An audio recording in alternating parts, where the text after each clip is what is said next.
It's a cold January day here on the farm, but it's no ordinary day because one of my childhood dreams is about to come true in about 15 minutes. We are Alex and Elena, a couple in our mid-20s working towards financial independence and self-sustainability. Follow our journey as we grow, build, fix, and learn the skills we need to get us there.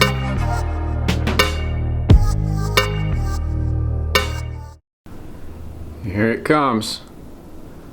This is what happens when Elena lets me peruse Facebook Marketplace unchecked.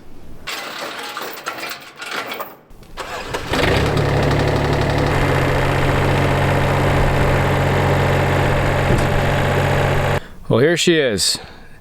It's a early 2000s Komatsu PC27 R-8 is the model number. And it has definitely seen better days. I mean, I pretty much got what I paid for with this one. I paid $13,500 for it. It's got almost 3,000 hours on it, 2754. The gauges don't really work. I don't think any lights work.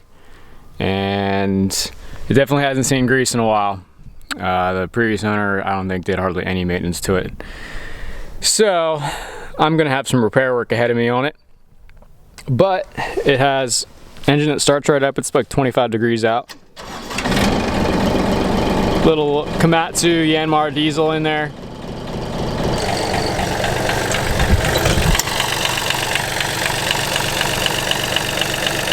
So the engine seems to run pretty clean.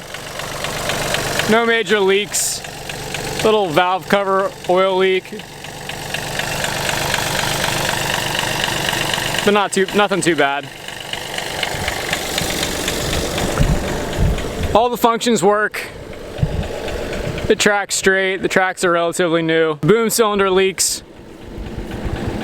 So I'm gonna have to repack that at some point. The worst of this machine is right here on the business end. This is in pretty rough shape. They put a wrong size pin in here at one point and it really wallowed out this bucket. So there's a lot of play. A lot of play in this bucket, but it will still dig. I don't even know how serious I'm gonna get about trying to repair that, because it'll just be a ton of work to get that straight. Like you can see, even these linkages are bent from them running it. The clearances here are just ridiculous. So I'm not gonna sink a ton of money into it. Luckily, I bought this for a cheap enough price that I should be able to sell it for similar to what I bought it to. Maybe 12 when I'm all done with it. So the hope is that this saves us several $1,000s in excavation work and that I can sell it when we're all done and recoup some of that cost.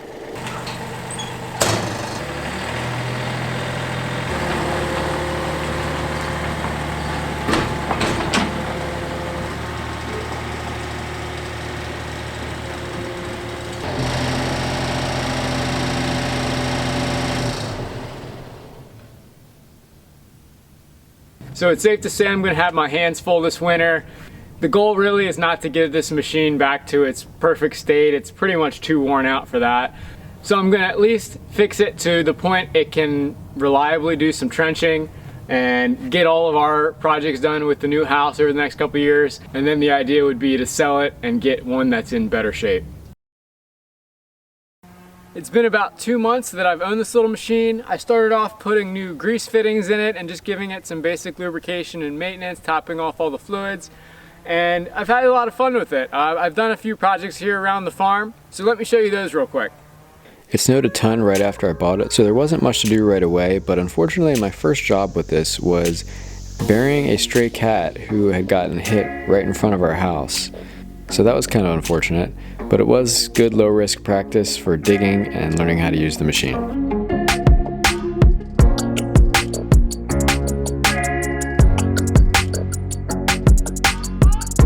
I only got the machine out this day to bury the cat, but I started having fun and I honestly spent like 7 or 8 hours on it, just going through the woods and cleaning up.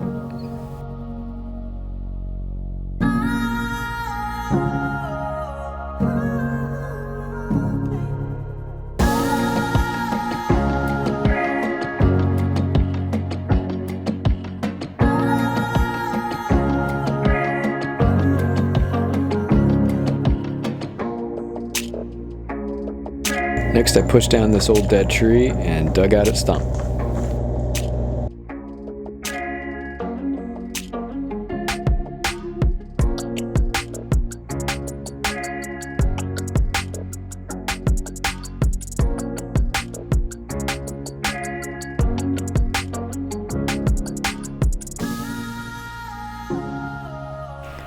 There's where I buried the kitty. Ripped out a stump there.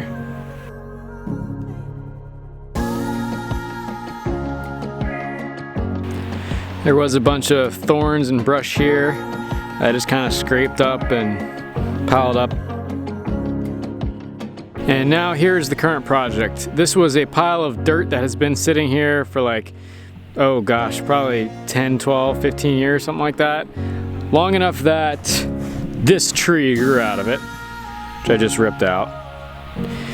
And there's a whole bunch of big rocks and stuff in this dirt, and I'm just getting all the rocks out and then grading it out. We've been mowing around this giant pile, so it's just been really annoying.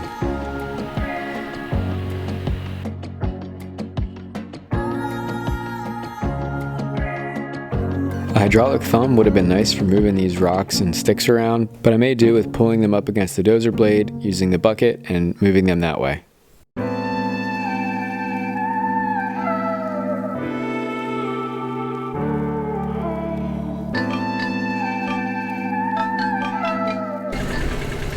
That's better, a lot flatter. Piled all the rocks here by the trees. Really, really muddy though. Look at this poor thing. Thing's actually running pretty good.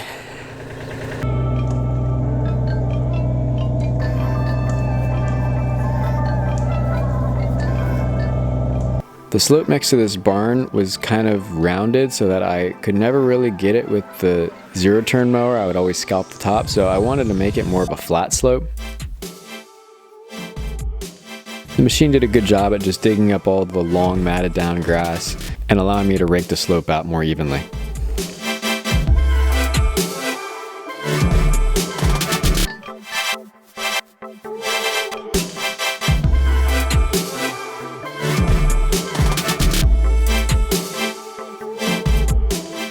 On a similar token, there were these two lumps in the lawn that I would always scalp with the mower, so while I had the machine, I thought I would try to flatten those out.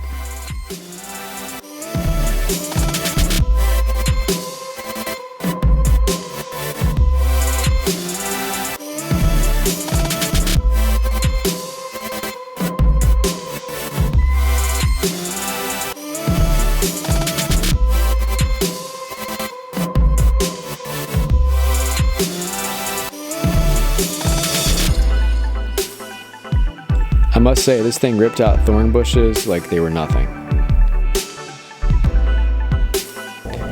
And one use I didn't even think about was stirring up Elena's compost bin.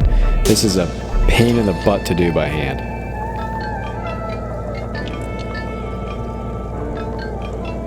So it really has been a solid, reliable machine. Does everything I ask it to. Nothing's broken on me. But with that said, I have made the decision based on risk tolerance that I'm going to sell this machine for exactly what I have into it and either rent from a friend or just hire buddies that have machines to come do our work on the property going forward. When I bought this machine, number one, I've always wanted one and I was glad to scratch that itch and have a lot of fun playing with it. But also I wanted to save some money on our build.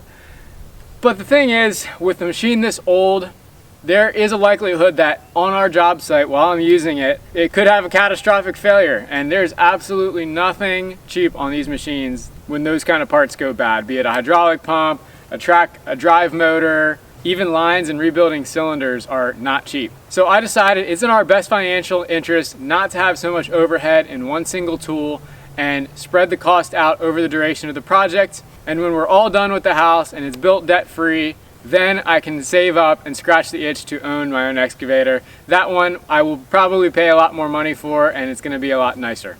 And kind of a funny coincidence, my boss at the farm that I grew up working on bought one of these basically the same time that I did, and neither of us knew that each other was buying one, but he got one that's a lot nicer shape than mine, And so I thought that if I ever did want to rent, I probably could rent from him rather than United Rentals or Home Depot, give him some return on his investment rather than the big companies. And I'm sure he'd be okay with that. If not, I do have a buddy from high school that owns one, and he probably would do some work for me for fairly cheap. It's been a good ride with the old Komatsu, albeit short-lived, but the new owner is actually on the way to come pick it up right now. And it's going to a good home. It's a guy who just got another small farm and just wants a farm machine, nothing special. And I'm selling it for $100 more than I have into it, which covers my diesel fuel, a bucket of hydraulic oil, and the grease fittings I put in. So I've broken even on it, so I can't really be upset. I've had some fun. I've got some projects done around the farm. And it's still a deal for one of these machines. I mean, the purchase price for him is $13,600.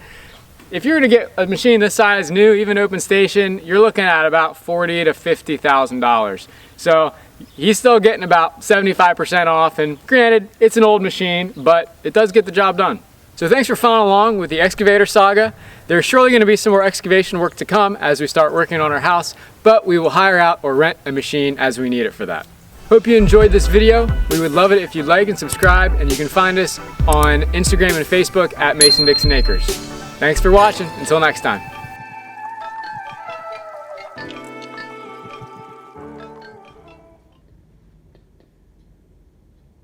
There she goes.